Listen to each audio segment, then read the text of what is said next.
Hello and welcome. We begin with the simmering tensions in the Horn of Africa, where an already widening rift between Somalia and Ethiopia has worsened, with Egypt picking sides. In the latest, Cairo has delivered more weapons to Somalia, a move that is further likely to worsen the conflict with Ethiopia. An Egyptian ship delivered a significant consignment of military equipment to Somalia on Monday. As per reports, the weapons include anti-aircraft guns and artillery.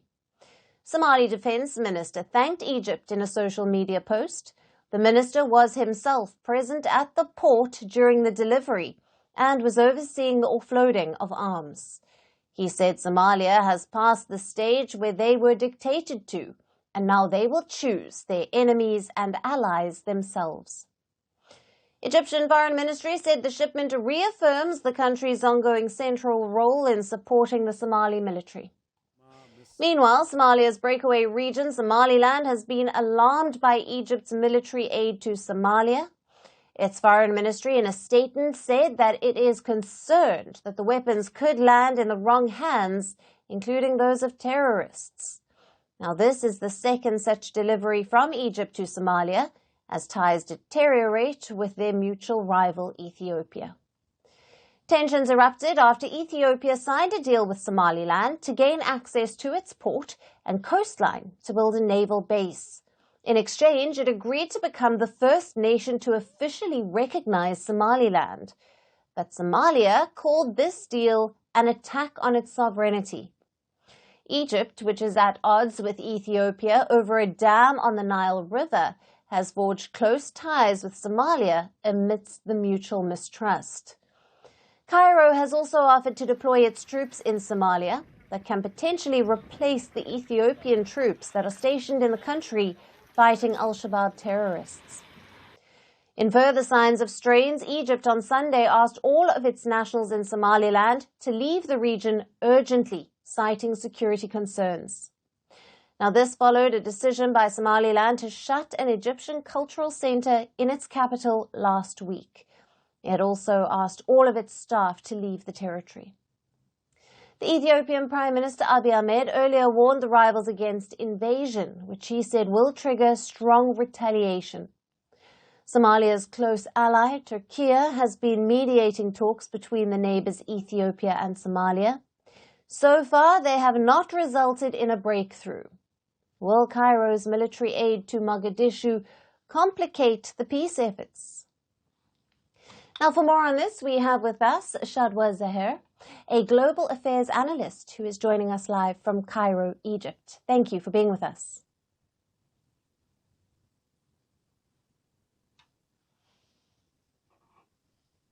Hello, Alyson. Thank you for having me.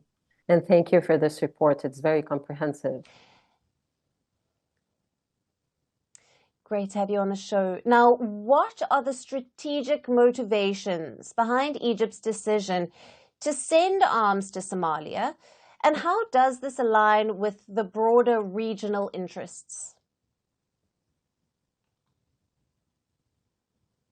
Yeah, that's a great question, actually, because Somalia and Egypt has always had this long-term strategic relationship. And when Somalia requested more military support over its borders, Egypt sought to help. This is for two reasons. The first reason would be basically to ensure securing the maritime routes through the Red Sea, and the existence of these shipments or troops along the southern flank is a normal thing. It's basically of the geopolitical extension of the Egyptian existence in this area. And it's also securing the international trade within, especially because this is considered to be a southern gate to the Suez Canal.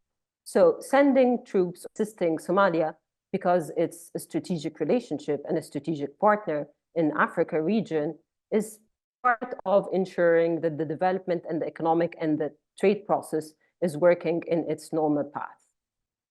So I don't think Egypt is seeking to heighten or trying to heighten any tensions in the region, and not replying to the request of Somalia would have been weird, to be honest. Mm. And how might this arms shipment impact the balance of power in the Horn of Africa region, particularly in relation to Ethiopia and the ongoing tensions over the Nile River?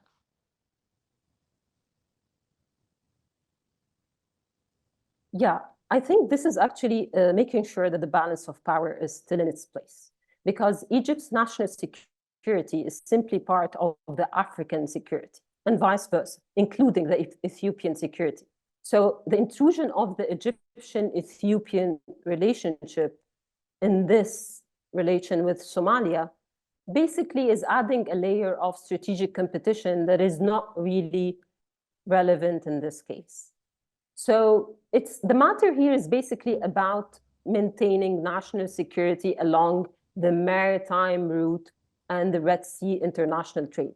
This is in favor of everyone, in favor of Egypt, in favor of Ethiopia, in favor of Somalia, and in favor of the international community as well. Anyone who's interested in the African, dealing with Africa in terms of trade, in terms of development, especially with all the national plans, the developmental national plans that all the African countries are seeking nowadays, from Europe, from the US, even as you said in your report. So coexisting together and maintaining the national security by sending troops to avoid any potential threats is basically making sure that the balance of power is in place. Yes. And I just want to touch on another factor there. What are the potential risks and benefits for Somalia in receiving this military aid, especially considering the presence of the extremist groups like Al-Shabaab, for example?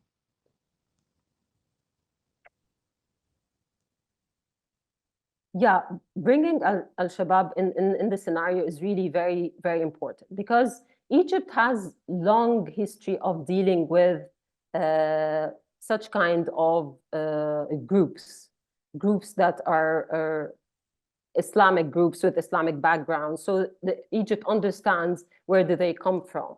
So having Egyptian military support along the borders of Somalia will make sure that Al-Shabaab are in their places, and maybe will actually tighten the gap between the Somalis and Al-Shabaab, and maybe things will work to their favor. So this could be one of the benefits that maybe Somalia thought of when it asked for the military support by the Egyptian troops.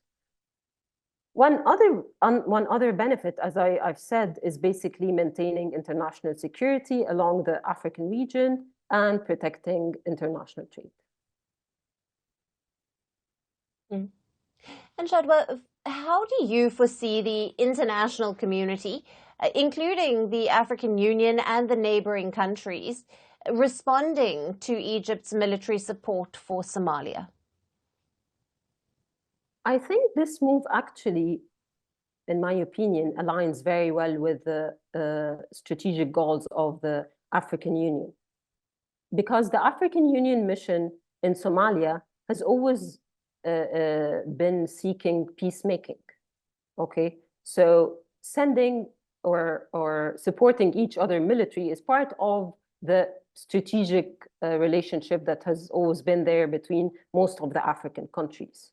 So the role of the international community should see this as one good move in strengthening relationship between countries in Africa, but also making sure that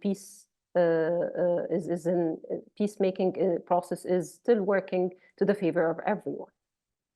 Shadwa, thank you very much for being with us on Firstpost Africa and for your valued analysis and insights on the latest coming out of Africa. Thank you so much, Alyson. Thank you for having me.